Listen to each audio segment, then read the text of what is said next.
ko monsieur le maire waxee parti dañ ko créer pour ngay mën a compétir n'est-ce pas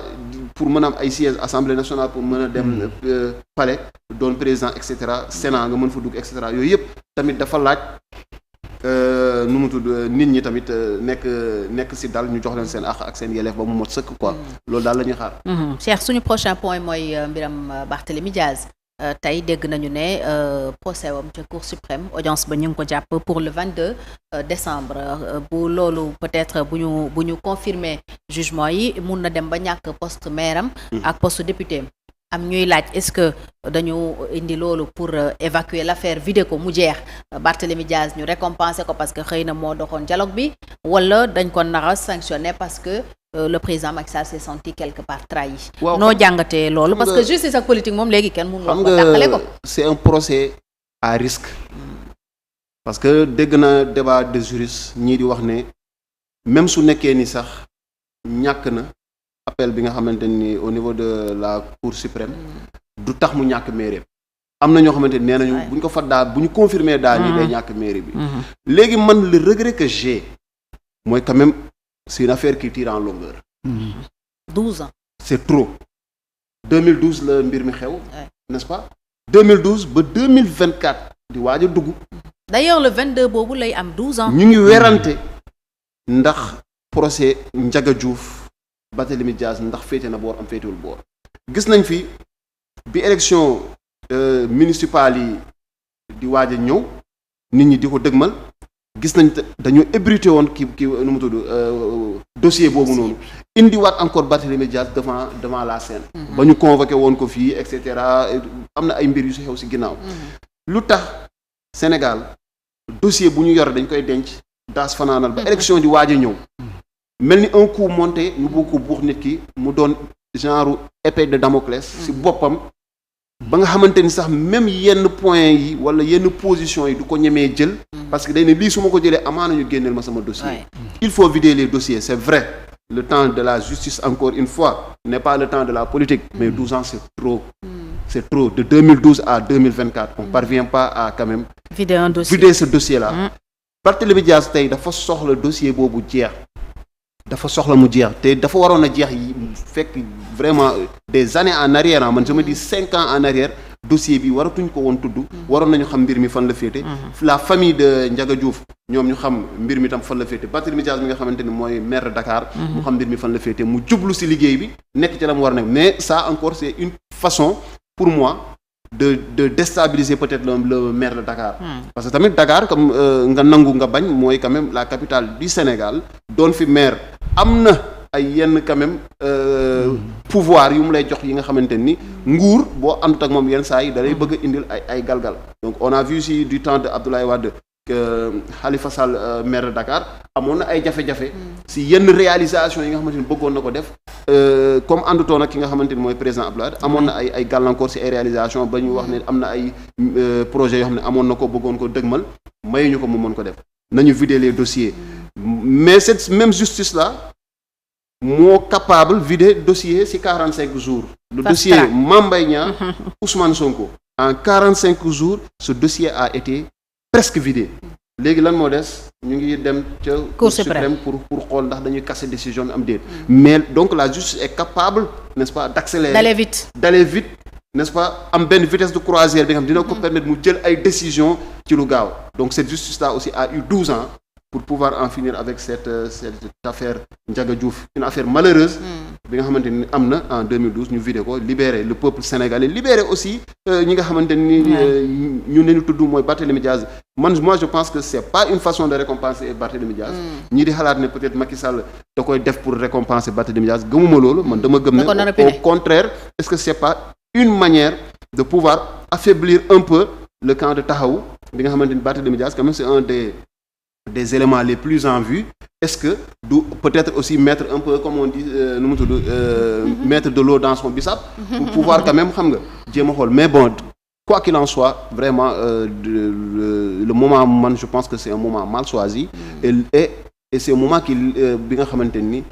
ça laisse des doutes les Sénégalais ils vont forcément dire encore une fois qu'est-ce qui est derrière encore dossier bi nga xam ne dañu ko war a attewaat le 22 décembre incha allah. Monsieur le maire lan ngeen di séntu ci audience boobu punition la pour yéen contre Barthélemy wala c'est une façon de le récompenser wala c'est la justice qui fait son travail naka ngeen ko jàngatee. Nul ne sait ce que demain sera fait et nous nekkuñu dans le secret des dieux.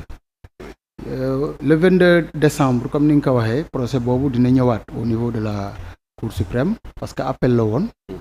Espérons que le droit soit dit parce que comme ni ko ñëpp constaté Cheikh wax na ko dossier bu yàgg la ñu traîné ko alors que dossier yi ñu bëgg a accélérer ñu ngi koy accélérer.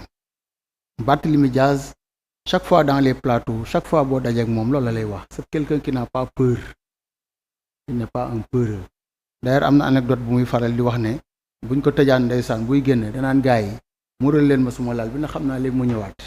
donc moom xam nga il est habitué mais pratique yi dafa am yenn nguur yi comme dans nos pays africains je suis désolé de le dire di ko utiliser comme épée de Damoclès sur la tête des opposants te lu mën a ñàkk la parce que man dama jàpp ne quand tu gagnes le pouvoir comme Benno Bokk Yaakaar sa concentration bi yëpp c'est vers le développement de ce pays. Absolument. Et que les dignes sénégalaises et les dignes sénégalais yi nga xam ne am nañ taxawaay boobu ak boor bu ñu mënti bokk mais da nga leen war a mën a xëcc ñu bokk ci élan de démocratie bi bokk ci élan de développement boobu loolu mooy bëgg sa réew. Après nag élection mais c'est les électeurs qui vont trancher nguur moom ku yàlla ne mooy falu ndax gis nañ fi 2012 Cheikh wax na ko sànq le président Macky Sall ku ñu buñ ne woon au départ mooy gagné dina am ñu ko weddi mais xam nañ ne par le jeu politique Benno Siggil Sénégal bi le candidat président Moustapha Niass ak le président Feu Tanor Dieng yàlla na yàlla yokk leeram bi ñu waree ànd Sénégalais yi am ci ñoom espoir ñu xëy tàggali ko mais brèche boobu moom may chance le président Macky Sall mais lu yàlla dogaloon la bu yàgg donc yàlla moom noppi na démb tey soog a ñëw kon nañu bàyyi justice bi ñuy instrumentaliser. ñan ñoo ko instrumentaliser. mais les politiques parce que dossiers yi fi jaar yëpp bëri na ñu instrumentaliser la justice. le pouvoir bien sûr pour pouvoir régler des comptes. gis nañ ko ci Khalifa Sall gis nañ ko fi ci Karim Wade actuellement ñu ngi koy dund nañu ci Ousmane Sonko te li ñu bëgg a accélérer dañ koy accélérer on a donné l'exemple du procès Mame Mbaye Niang Ousmane Sonko mais xoolal durant le processus pénal du président Khalifa Ababacar Sall en 2019 bi ñu demee saisir la cour de justice de la CEDEAO mais dafa ne procédure bi dañ ko biaisé baaxul et que dañ ko war a annuler waat delloowaat lépp ça veut dire que lu ñu bëgg a accélérer ñu ngi koy accélérer le pouvoir lu ñu bëggul accélérer dañ koy moisir foofu et c'est l'occasion de dire que il y a des détenus sénégalais des détenus simples qu'on laisse moisir à la police dis-moi qu'on laisse moisir dans les prisons dans les lieux voilà lu dul jeex instruction bu def voilà non plus d'un an oui alors que la loi limite l'instruction à 6 mois boo demee camp pénal gii mais si vous demandez il y a des détenus qu'on a oubliés là-bas. Bien sûr amaana sax seen dossier réer na. oui am nañu seen dossier réer. alors que s'agissant de la politique dañ koy manipuler à leur guise bu ñu waree accélérer ñu accélérer bu ñu ko waree téye comme épée de Damoclès comme le cas du grand maire Barthélémy Toye Dias. mais dañ koy def alors que Barthélémy c'est le maire de la ville de Dakar wax nañ ko sànq. élu sous la bannière de Yewwi Askan Wi et sous sa bannière de Taxawu Sénégal mu nekk maire de la ville de Dakar. Dakar avec ses 19 communes kon du lu ndaw mais bu fekkee ni nii lañ nar a jàppee mbir mi nañu tëj cette porte là man loolu la c'est un appel solennel que je lance à travers les ondes de Télé Sénégal TV nañu tëj cette porte de vengeance judiciaire baaxul ñu ngi bëgg a ubbi buntu yu nga xam ne nii bu ñu moytul fii régime bu fi toog nii lay demee te loolu daf ñuy tardeel gis nga les temps de procès là ça prend beaucoup de temps parce que tey ku sa leader di taxaw di nga bàyyi sa liggéey dem fekke boo xante bi tu perds une journée de travail est-ce que xam nañ ne loolu ban impact économique lay def ci poste de travail bi nga occupé nañu bàyyi yooyu en tout cas dans le 22 nous espérons que ce dossier là sera clos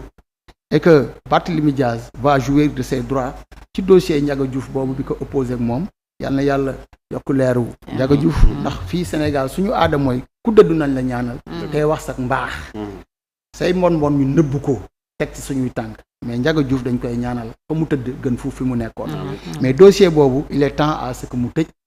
Barthélémy Toye Dias continue son chemin parce que dafa nekk ci yoon ñëpp xam ne dafa nekk ci yoon à son âge nga nekk maire de la ville de Dakar ça veut dire son lendemain peut être meilleur. kon dossier war nañ ko mën a tëj. et je sais que sax luy tëju la. parce que bientôt 2024 bientôt le régime va changer. am na ñuy njortu nag ne régime bi dañoo teg bët mairie Dakar. c'est normal c'est tout à fait normal. est-ce que bëgguñu ko nee naa la toute formation politique. va conquérir le pouvoir. mais quelle est la formation politique qui n'aime pas diriger la ville de Dakar amul. te tey pouvoir en place dafay def lu mu mën pour jiite assemblée nationale pour jiite la ville de Dakar jiite aussi les villes stratégiques du Sénégal. Malheureusement tel n'est pas le cas. Au sortir des locales de 2022 le pouvoir en place a perdu beaucoup de mairies stratégiques du Sénégal. Pratiquement toutes les grandes villes sont tombées. Députés yi même chose. C'est dans les départements urbains que l'État a lamentablement perdu. Notamment dans le département de Keur Massar où Benno Bokk Yaakaar a perdu lamentablement. La ñu am ci local yi sax amuñu ko ci législative. Alors qu'est-ce qui s'est passé maintenant? Mais état bi mais état bi moo ñu gën a xam dëkk bi. léegi faaw mu jéem a wut ay les tenants et les aboutissants wut ay épée de Damoclès teg kii tànk Ousmane Sonko menacé fii Barthélémy Diaz xool nu ñuy galgalee président Khalifa Sall yooyu ça c'est des pratiques qui ne disent pas son nom. parce que ñii di dem tournée ñu leen di bloquer. bon Dieu pourquoi ngay bloquer ku war a def tournée te yow boo bëggee def tournée nga def tournée loolu mooy continuer bay ràmb heure bi mais ni nga ko waxee sànq ci président Ousmane Sonko nañ ko waxee woon ci jamono yi président Khalifa Sall